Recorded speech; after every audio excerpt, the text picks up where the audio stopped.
भारत के इतिहास में ना कई ऐसे मोड़ आए हैं जहां एक फैसले ने सब कुछ बदल दिया।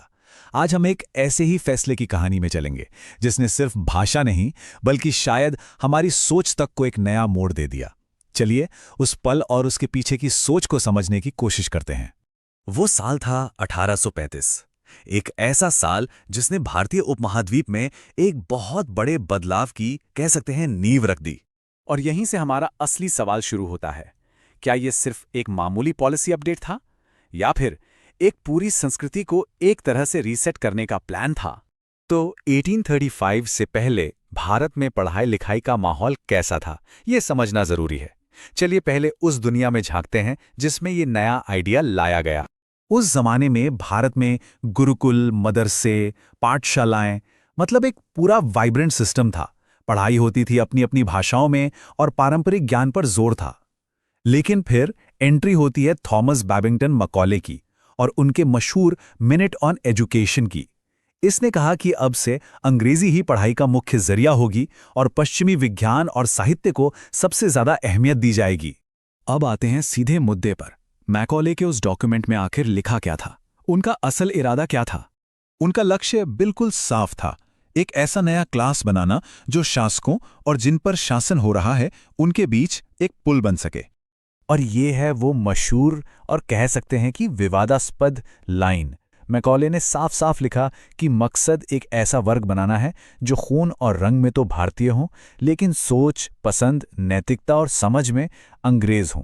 बस इसी एक लाइन ने आने वाली कई पीढ़ियों की दिशा तय कर दी। तो सवाल उठता है, इस कोट का असली मतलब क्या था? क्या ये सिर्फ एडमिनिस्ट्रेशन चलाने के लिए क्लर्क और ट्रांसलेटर बनाने की एक ज़रूरत थी, या फिर ये एक पूरी पीढ़ी की सोच, उनकी संस्कृति को ही बदलने का एक बहुत गहरा प्लान था? इस मुश्किल आइडिया को समझने के लिए ना चलिए एक बहुत ही सिंपल सी एनालॉजी लेते हैं। मान लीजिए किसी भी समाज की जो कलेक्टिव सोच होती है वो एक कंप्यूटर के ऑपरेटिंग सिस्टम मतलब ओएस की तरह है, वो बेसिक सॉफ्टवेयर जिस पर सब कुछ चलता है। तो इस हिसाब से देखें तो मैकॉले की पॉलिसी का मकसद था मौजूदा कल्चरल फ्रेमवर्क को हटाकर एक नया ब्रिटिश ओएस इंस्टॉल करना। और ये इंस्टॉलेशन किस पर होना था? भारतीय हार्डवेयर पर। मतलब लोग तो भारतीय दिखें पर उनकी सोच, उनका काम करने का तरीका सब कुछ ब्रिटिश मॉडल पर आधारित हो। अच्छा, तो ये नया ऑपरेटिंग सिस्टम समाज में लागू कैसे हुआ? इसके कुछ स्टेप्स थे। पहला, अंग्रेजी पढ़ाई को जबरदस्त बढ़ावा दिया गया। दूसरा, सरकारी नौकरियों के लिए अंग्रेजी जरूरी कर दी गई। इससे क्या हुआ?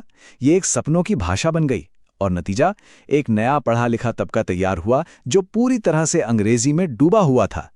चलिए अब इसके लंबे समय के जो नतीजे हुए हैं उनका एक बैलेंस्ड एनालिसिस करते हैं। मतलब इसके फायदे भी देखते हैं और नुकसान भी। ये सच में एक दोधारी तलवार थी। देखिए, एक तरफ तो अंग्रेजी ने हमें दुनिया से जोड़ा, हमें मॉडर्न साइंस और कानून के बारे में पता चला, लेकिन इसका दूसरा पहलू भी है। इसने हमारी अपनी भाषाओं को कहीं ना कहीं कमजोर किया, हमें हमारे पारंपरिक ज्ञान से काफी हद तक दूर कर दिया और हमारी जो कल्चरल पहचान थी उसे भी बदल कर रख दिया। तो उस ऐतिहासिक फैसले की गूंज आज हमारे समाज में कहां और कैसे सुनाई देती है, ये देखना बड़ा दिलचस्प है। सोचिए जरा, 1835 में जो मानसिकता शुरू हुई वो आज भी हमारे फैसलों पर कैसे असर डाल रही है।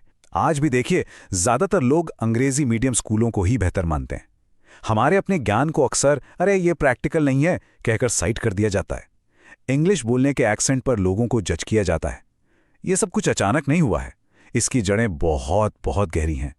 और आखिर में ये हमें एक बहुत बड़े सवाल पर लाकर खड़ा कर देता है। जो शिक्षा प्रणाली हमारे पास है, क्या हम उसे सिर्फ एक विरासत की तरह ढो रहे हैं, या हम सोच समझकर चुन रहे हैं कि हमें क्या और कैसे सीखना है?